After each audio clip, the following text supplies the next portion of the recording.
I understand you've done yoga this morning. How was that? Yeah, no, it was good to be fair. They've just shortened the sessions down, I think, really, because it's quite a, sort of a busy schedule at the moment. So 45 minutes of yoga can be a little bit grueling, but no, it was good to be fair. Good to keep on top of things, and I think it's definitely beneficial for us. And because of the work goalkeepers do with it being full body work, do you think it benefits you maybe more than some of the outfield players? Yeah, potentially, especially sort of the upper body stuff and shoulder work. I think it's massive for us, especially sort of because you have to be so strong in the shoulders. I think having that mobility there as well is a welcome balance. So it definitely helps. Do all the players take it on board, or is there a couple of skeptics in the changing room? No, it's too fair. It's optional to some of the lads, but there's a few lads that is compulsory. And I think I don't know if that's just because they want people to do it or and they need people to do it. But no, I'm more than happy to do it in the mornings before training. It's like I've said before, it's beneficial. So half an hour every day, it's nothing really. So yeah. And a lot of people swear by it. I remember Gareth Barry saying the only reason why he was playing so long was because of yoga. So there's a lot of people that are got a lot of positive things to say. So clean sheet wise, I was just having a look. You're level with where you was at Plymouth last year. You got your 10th clean sheet on Boxing Day last year, so you could be ahead come Boxing Day. What do you put that down to? You know, the success you've had, especially defensively this season as a team. I'm not sure. Maybe it's just I've been lucky with the defenders that I've had. Last year, obviously, we had sort of a set amount, set sort of back five.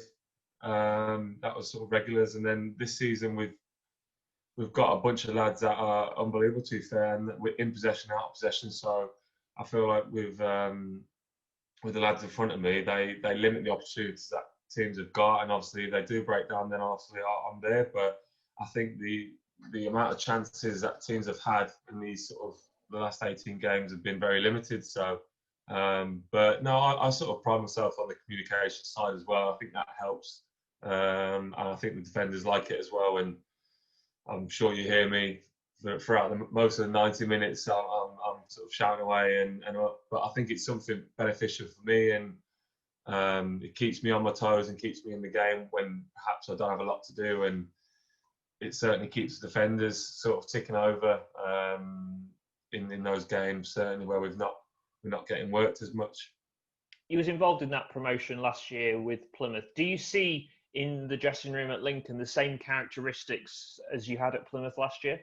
Yeah, definitely. I see that sort of that hunger, that mix of experience and sort of youthfulness, and it's good.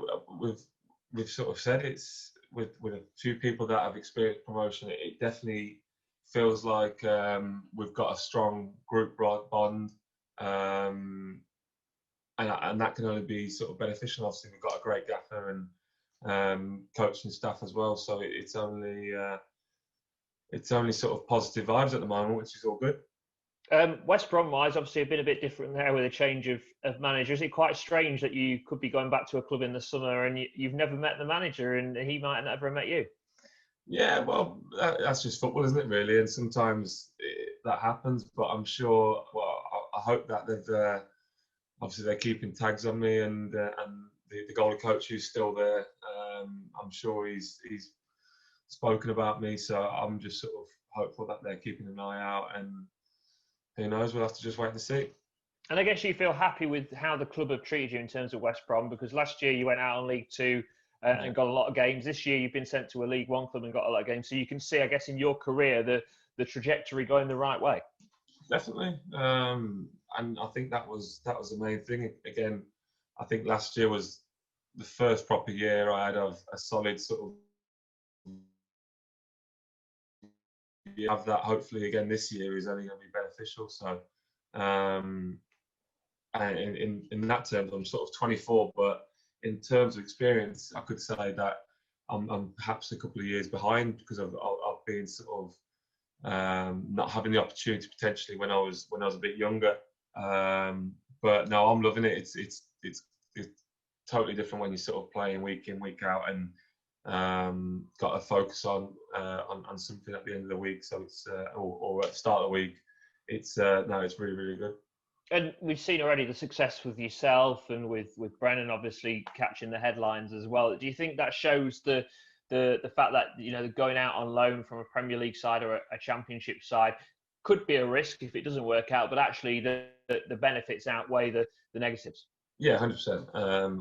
Definitely. I think that's, you sort of hit the nail on the head. Really, there's going to be negative times. There's going to be games where perhaps you don't do as well as you should or whatever. But that's just part and parcel of going on loan. And like you say, the positives outweigh the negatives, and that's definitely what I found last season. And I'm sure that's what Brennan's finding this season as well. Obviously, with the other lads as well, which potentially their first loan. So no, definitely it's a step that you have to feel like you have to take, and if you take it well, then the opportunity is there for you to go back to your parent club, because obviously they've sent you here to get a look at you really, and get the experience under your belt. So definitely.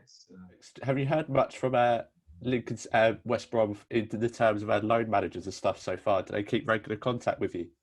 It's every now and again. It's really sort of the goalie coach that I'm in contact with every now and again.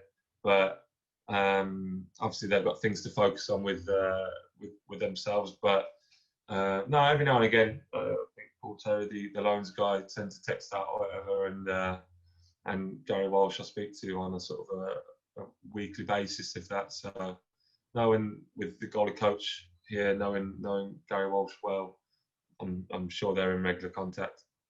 And in terms of sort of how you're communicated on the pitch as well, is that something that the gaffer encourages quite a lot, or is that just purely down to what you have developed in your career so far? I think it's something that I've always had, whether that's going to a new team or going into the first team chat. I feel like I've always had that sort of personality where I might be the younger one or whatever, but it's just having that sort of personality and that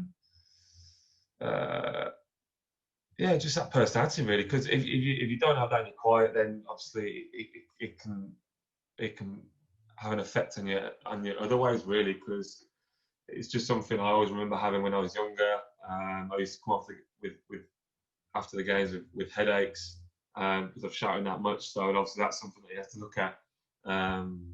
But no, it's something that I think I've always had really. But I think the gaffer's more definitely encourages it, and that's what he wants sort of the goalies to be: big, commanding, shot stoppers really. Are you vocal in the dressing room as well? Have you settled in really well so far? Yeah, like I said, it's a great bunch of lads, so it was easy for me to settle in, and I would say I'm the biggest voice in there. But no, definitely, I feel like there's a lot of different personalities in there, but they all sort of seem to gel well. Who is the biggest voice in the dressing room? Who do you think? What do you reckon? I'd go Bridcut, Liam Bridcut. Yeah, to be fair, yeah, no, we did good. Yeah, I'd definitely say he's up there. When he's talking, people listen, and I'd also say Harry Anderson as well. He loves a chat and loves a little comment here and there. But no, like I say, it's all a good bunch of lads, so it's all fun and games.